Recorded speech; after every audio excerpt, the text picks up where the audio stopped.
"Look, old man, the fence is up. It's as straight as it needs to be. Pay up."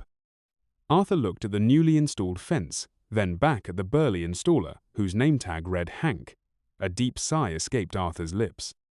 He was a man of few words, a man who had seen true hardship and knew the value of a job done right. This was not it. "It's not quite straight," Arthur said, his voice keen but firm. He pointed. "That post there is leaning to the left, and this whole section sags in the middle. I paid for a straight fence." Hank scoffed, wiping sweat from his brow with a grimy hand. He swaggered closer, trying to use his size to intimidate the older, smaller man. "Straight enough. You're just being picky. You old folks are all the same, always complaining about something." Arthur felt a familiar ache in his chest. It wasn't just the fence, it was the disrespect. After all he had given for his country, to be dismissed so easily, so rudely, by someone who clearly took no pride in their work. He had saved for months for this fence.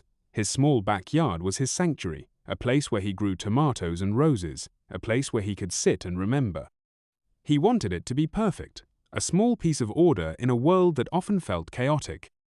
"I would appreciate it if you could fix it," Arthur said, his voice still calm, though a tremor of frustration was beginning to build. The agreement was for a professionally installed, straight fence. "Professionally installed?" Hank laughed, a harsh, grating sound. "This is as professional as it gets for the price you paid, pal. You want a laser-level job, you gotta pay premium. Now, are you going to pay me or not? I ain't got all day to stand here arguing with you." He tapped his foot impatiently. Arthur knew arguing further with this man would be pointless. He had dealt with bullies before, in far more dangerous situations. He recognized the type, all bluster, no substance, and definitely no integrity. If you believe that people, especially those who have served, deserve to be treated with respect, type respect in the comments below. "I will pay what is owed when the job is done correctly," Arthur stated. He wasn't angry, not outwardly. Inside, a slow burn of indignation was starting. He had learned long ago that anger rarely solved problems, but firm resolve often did. Hank's face turned red. "Are you refusing to pay? I built your fence. You think you can just rip me off?" He took another step closer, puffing out his chest. "You people always trying to get something for nothing." "You people?" Arthur repeated, his gaze steady. The words, vague but loaded, hung in the air. He didn't ask for clarification. He didn't need it. He understood the casual contempt. He thought of his years in service, the discipline, the attention to detail, the lives that depended on doing things right the first time. A crooked fence post might seem small, but it represented a mindset, a lack of care that Arthur found deeply offensive. "I am not refusing to pay for a completed job," Arthur clarified. "This job is not complete to the agreed standard." Hank threw his hands up in the air. "Fine. Be like that. I'm calling my boss, and he'll sort you out, and I'm telling him you're refusing payment." He pulled out his phone, his thumbs jabbing angrily at the screen. He made a loud, exaggerated call, complaining about a cheap old guy trying to Welsh on the bill. Arthur watched him. He didn't flinch. He just waited. He knew this was not the end of it. While Hank was on his call, muttering about impossible customers, Arthur took a deep breath. He reached into his own pocket and pulled out his old, well-worn wallet. Tucked in a special flap, a place he rarely accessed, was a small, laminated card. On it was a single phone number. It was a number he had been given many years ago by a young man he had once mentored, a young man who had gone on to build a successful business from the ground up. "If you ever need anything, Artie, anything at all, you call this number." Day or night. That young man was now the owner of the biggest construction and landscaping company in the state, the parent company of this very fencing franchise. Arthur hadn't wanted to use it. He wasn't one to call in favors. But this wasn't about a favor. This was about principle. It was about respect. It was about a job done right. Hank hung up his phone with a smirk. "Boss says he'll deal with you later." "Expect a call from collections, Grandpa." He started to gather his tools, clearly intending to leave the fence as it was. Arthur calmly dialed the number on his card. He didn't raise his voice. He didn't need to. The phone on the other end was answered almost immediately, not by a secretary, but by a familiar, decisive voice. James speaking. James, Arthur said, his voice still quiet. It's Arthur. Arthur Jenkins. There was a pause on the other end, then, Artie, is that really you? It's been years. How are you? Is everything all right? The warmth in the voice was genuine, immediate. I'm all right, James, Arthur replied, but I have a small situation here. One of your fencing crews just installed a fence for me, and, well, it's not quite up to par. And the installer has been less than polite. On the other end, James's tone shifted instantly from warm greeting to concerned professionalism. Artie, I am so sorry to hear that. Which franchise? Where are you? Don't you worry about a thing. I'm on my way myself. There's no need for you to come all this way, James, Arthur started, but James cut him off. Artie, for you, there's every need. You taught me the meaning of doing things right. If my company isn't living up to that, especially for you, then I need to fix it. Personally. Stay right there. I'll be there in less than 10 minutes. And please, tell me exactly what happened with the installer. Arthur briefly explained the situation, focusing on the poor workmanship and the installer's disrespectful attitude. He didn't exaggerate. He didn't have to. As Arthur finished his call, Hank was just about to load the last of his tools into his truck. He gave Arthur a smug look. Still here? Figured you'd have run inside to hide. Arthur simply looked at him. Help is on the way, he said. Hank snorted. Yeah, right. Who you gonna call? The fence police? He slammed his truck door and started the engine, ready to drive off. But before Hank could even put the truck in gear, two sleek black SUVs pulled up sharply in front of his vehicle, blocking him in. The lead SUV had the logo of the parent company emblazoned on its side, a much larger, more impressive logo than the small franchise sticker on Hank's beat-up truck. Have you ever seen someone get help right when they needed it? Type justice if you love moments like this. The passenger door of the first SUV opened, and out stepped a man in a perfectly tailored suit. It was James, the owner. He looked powerful, serious, and very, very unhappy. Several other men, clearly senior managers, exited the vehicles and followed him. Hank's jaw dropped. He cut the engine.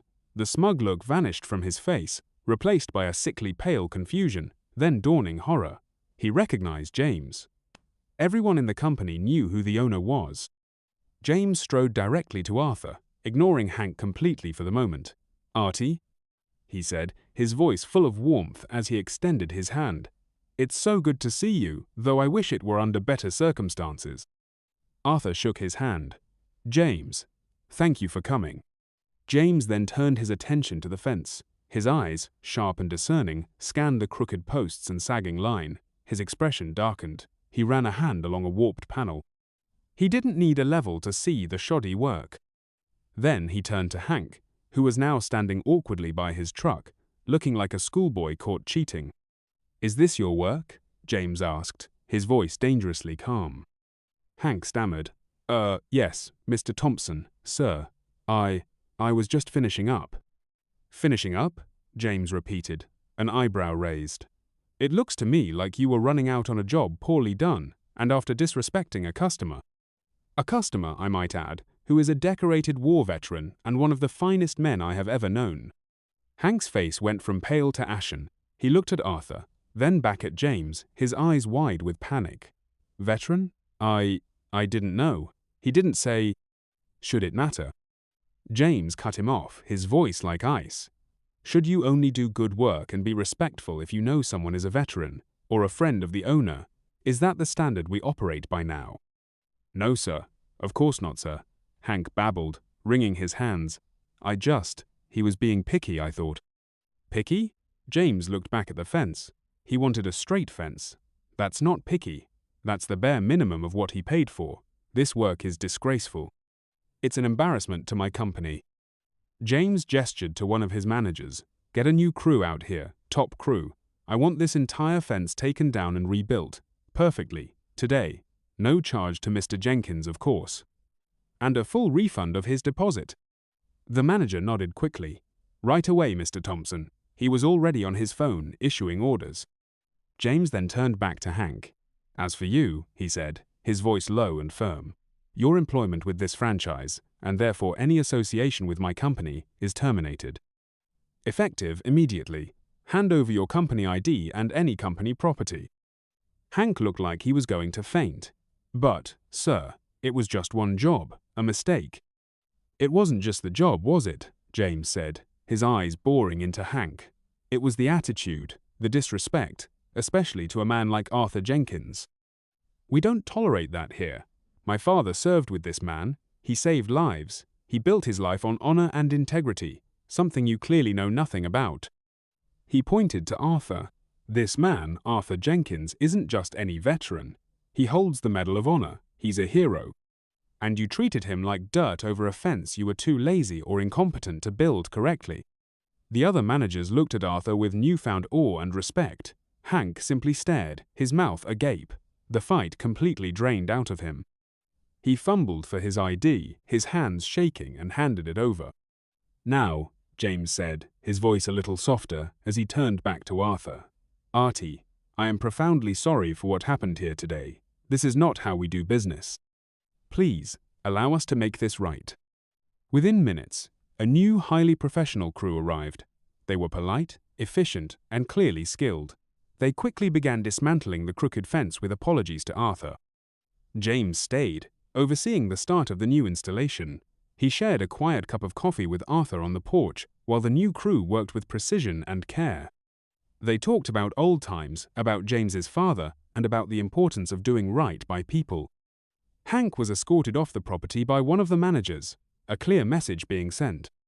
By late afternoon, a perfectly straight, beautifully constructed fence stood proudly in Arthur's backyard. It was exactly what he had envisioned. James himself inspected the final product. "Is this to your satisfaction, Artie?" he asked. Arthur smiled, a genuine, warm smile that reached his eyes. "It's perfect, James, thank you. Not just for the fence, but for restoring a bit of my faith."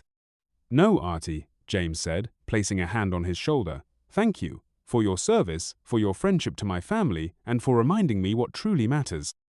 The story of the crooked fence and the quick fix became a legend within the company. New training programs were implemented, emphasizing customer respect and quality workmanship, with Arthur's story used as a key example of why integrity matters. Hank's dismissal served as a stark warning. Arthur enjoyed his new fence for many years. It wasn't just a barrier, it was a reminder that sometimes, when things go wrong, a single, quiet call to the right person can make all the difference.